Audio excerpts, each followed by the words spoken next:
आकाशवाणी भोपाल से प्रस्तुत है नीमच जिले की चिट्ठी। आलेख दिनेश प्रजापति, वाचन स्वर शरद बाघेला।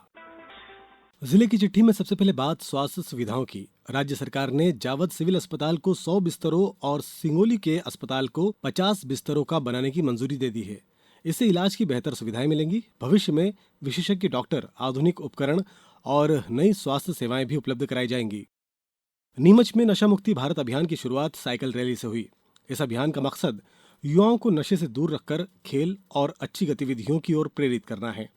कलेक्टर और पुलिस अधीक्षक ने रैली को हरी झंडी दिखाकर रवाना किया। अभियान 30 जुलाई तक जिले भर में चलेगा। इस दौरान स्कूलों, कॉलेजों और सार्वजनिक स्थानों पर भी जागरूकता कार्यक्रम आयोजित किए जाएंगे। वहीं दूसरी तरफ जिले में एक फैक्ट्री में करीब 200 कर्मचारियों ने नशा न करने की शपथ ली।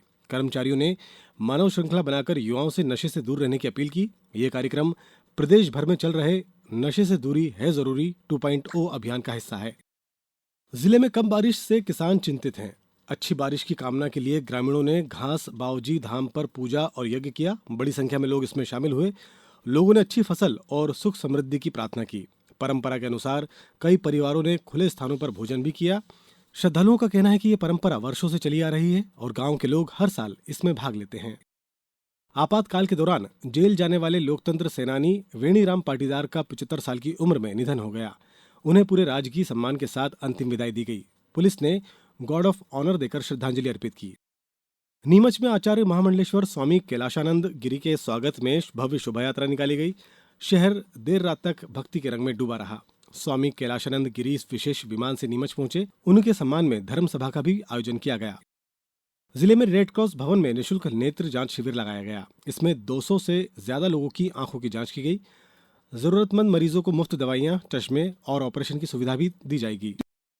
नीमच जिले में फूलपुरा गांव में किसान प्रकाश खुंवार दूसरे किसानों के लिए मिसाल बन रहे हैं। उन्होंने रासायनिक खाद छोड़कर प्राकृतिक खेती अपनाई। इससे खेती की लागत घटी और मिट्टी की गुणवत्ता भी बेहतर हुई। अब वे जैविक खाद खुद तैयार कर रहे हैं। उनका कहना है कि इससे फसल की गुणवत्ता भी सुधरी है। आसपास के किसान भी अब इस खेती के तरीके में रुचि दिखा रहे हैं। फादर डे पर जीरन पुलिस ने एक बुजुर्ग पिता को उनके घर वापस दिलाने में मदद की। बेटे और बहू से विवाद के बाद बुजुर्ग लंबे समय तक आश्रमों में रह रहे थे। गांव लौटने पर भी उन्हें घर में नहीं रहने दिया गया। पुलिस के समझाने के बाद परिवार में सुलह कराई गई और बेटे ने अपनी गलती मानी। इसके बाद बुजुर्ग को सम्मान के साथ उनके घर में वापस रहने की व्यवस्था कराई गई। जावद के अठाना और डीकेन में मुहर्रम श्रद्धा और परंपरा के साथ मनाया गया। लोगों ने हजरत इमाम हुसैन और उनके साथियों की शहादत को याद किया। इस दौरान मजलिस और मातम का आयोजन हुआ। नीमच में अफीम नीति 2026-27 को लेकर किसानों, जनप्रतिनिधियों और अधिकारियों की बैठक हुई। बैठक में किसानों से 50 से ज्यादा सुझाव लिए गए। इन्हें अंतिम रूप देकर केंद्र सरकार को भेजा जाएगा। नई नीति को किसान हितैषी और ज्यादा पारदर्शी बनाने पर जोर दिया गया। अधिकारियों ने कहा कि किसानों के सुझाव नीति तैयार करने में महत्वपूर्ण भूमिका निभाएंगे। नीमच, मंदसौर और रतलाम में जब्त किए गए करीब 115 टन मादक पदार्थ नष्ट किए गए।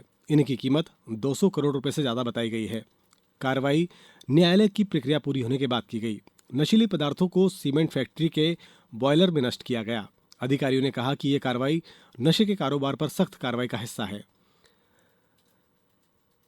जिले की पुलिस ने सड़क हादसों में होने वाली मौतों को कम करने के लिए जीवन संजीवनी अभियान शुरू किया है। जिले के 22 दुर्घटना संभावित स्थानों पर सड़क सुरक्षा मित्र तैनात किए जाएंगे। उन्हें सीपीआर और प्राथमिक उपचार का प्रशिक्षण भी दिया जा रहा है।